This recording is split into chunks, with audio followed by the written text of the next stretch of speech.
안녕하세요. 김금선 목사입니다. 오늘은 지난번에 이어 21절을 묵상하겠습니다. 오늘 묵상하려는 21절은 13절에서 20절의 흐름을 따릅니다. 당연하겠죠. 지금까지 이 문맥을 따라 묵상을 했었습니다. 오늘 말씀을 묵상하기 위해 상기해야 할 내용이 있다면 구원입니다. 특히 18절에서 20절까지 구원은 은과 금이 아니라 그리스도의 피라고 소개를 합니다. 그리고 오늘 본문이 등장하는데 오늘 말씀은 주로 하나님에게 초점이 맞춰집니다. 특히 18절에서 20절은 구원을 말하는데요. 그리스도에 초점을 맞췄습니다. 그 이유가 21절에서 밝혀지는 듯 합니다. 성경을 한번 읽어드리겠습니다. 너희는 그를 죽은 자 가운데서 살리시고 영광을 주신 하나님을 그리스도로 말미암아 믿는 자니 너희 믿음과 소망이 하나님께 있게 하셨느니라 입니다. 사실 읽으면 금방 이해가 되죠. 그러나 한글 성경으로 읽으면 이해는 가는 듯한 느낌이 들지만 뭔가 이상합니다. 그 이상함은 다름이 아니라 한 문장에 직접 목적어가 두 개가 등장하기 때문입니다. 첫 번째는 그를 이고요. 두 번째는 죽은 자 가운데서 살리시고 영광을 주신 하나님을 입니다. 그러다 보니 21절에 그를이 누구를 가리키는지 사실 곰곰이 읽으면 읽을수록 이해하기 힘들어집니다. 하지만 20절과 연결하여 잘 읽으면 이 그를이 그리스도임을 알 수 있게 됩니다. 그런데 한글은 번역할 때 아마도 독자들의 이해를 돕기 위한 배려를 많이 한 것 같습니다. 좀 과한 배려가 아닌가 싶기도 합니다. 그리하여 아래와 같이 다시 번역을 해봤습니다. 너희는 그를 통하여 하나님을 믿게 되었는데 이 하나님은 그를 즉 그리스도를 죽은 자 가운데서 살리시고 영광을 주셨고 이는 너희 믿음과 소망이 하나님께 있게 하셨다로 번역을 할 수 있겠습니다. 좀 더 간결해졌죠. 몇 개로 끊어서 번역을 해봤습니다. 우선 20절까지 그리스도를 중심으로 구원을 얘기했으니까 너희는 그를 통하여 즉 그리스도를 통하여 하나님을 믿게 되었다가 첫 번째 문장이 되겠습니다. 그리고 난 다음 21절에서는 이 하나님을 소개를 합니다. 즉 하나님이 하신 일을 간략하게 소개를 하는 거죠. 이 하나님은 그리스도를 죽은 자 가운데서 살리시고 영광을 주셨다가 두 번째입니다. 그러면 이렇게 한 이유가 있습니다. 즉 우리 너희라고 하는 그 대상들로 하여금 믿음과 소망이 하나님께 있게 하기 위함이라고 얘기를 합니다. 만약 그렇다면 구원은 하나님을 믿게 되는 것이 되잖아요. 이는 믿음과 소망을 가지게 하는 것이 되는데 이 가짐은 믿음과 소망이 하나님께 있게 하는 것입니다. 다시 한번 말씀드릴게요. 구원은 하나님을 믿는 것이 됩니다. 그리스도를 통하여서 이는 믿음과 소망을 가지게 합니다. 이 가짐은 믿음과 소망이 하나님께 있게 하는 것입니다. 아주 흥미로운 상황으로 이끌어가죠. 바로 하나님을 믿는다는 것은 하나님께 믿음이 있게 하는 것이 됩니다.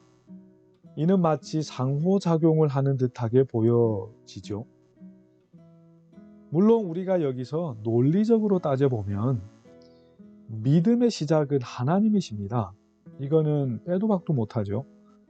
그러나 현실 속에서 아무리 보고 아무리 생각을 하고 해도 마치 내가 믿는 것 같다는 것입니다. 이 믿음이 사실은 신앙의 경륜이 성숙해지면 좀 이해가 되는데 초기에는 전혀 이해가 되지 않습니다. 왜 하나님이 시작이지? 왜 하나님으로부터 시작하지? 분명히 누군가가 나한테 전도를 해서 내가 믿은 건데. 물론 전도한 사람의 그런 전도가 시발점이 되겠지만 믿은 것은 내가 믿은 건데 왜 교회를 가면 늘 하나님이 믿게 하여서 믿었다고 얘기하는 것, 참 이해가 안 됩니다. 우리의 믿음의 시작이 하나님인 것은 사실 확실한 얘기인데 우리가 실제 생활에서 살다 보면 하나님이라기보다는 분명히 내가 믿은 것 같은 생각이 듭니다. 물론 교회에서 하도 그렇게 얘기를 하니까 아무 말을 하지 않아서이지 사실 말을 하게 하면 이런 목소리가 많이 나올 겁니다. 이 부분을 좀 더 자세하게 얘기를 드리겠습니다. 믿음의 초기 단계에서 우리가 경험하여 알게 되는 영역과 믿음이 성숙하여 우리가 알게 되는 영역의 차이 때문입니다.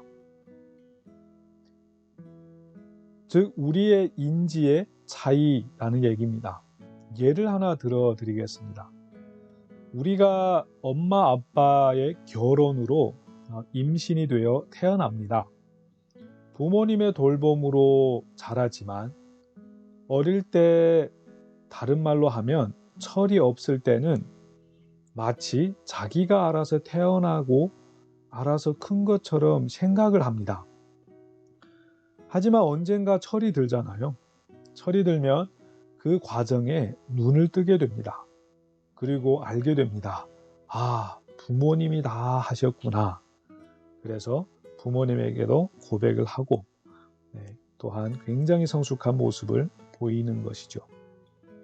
우리의 믿음도 이렇다는 겁니다.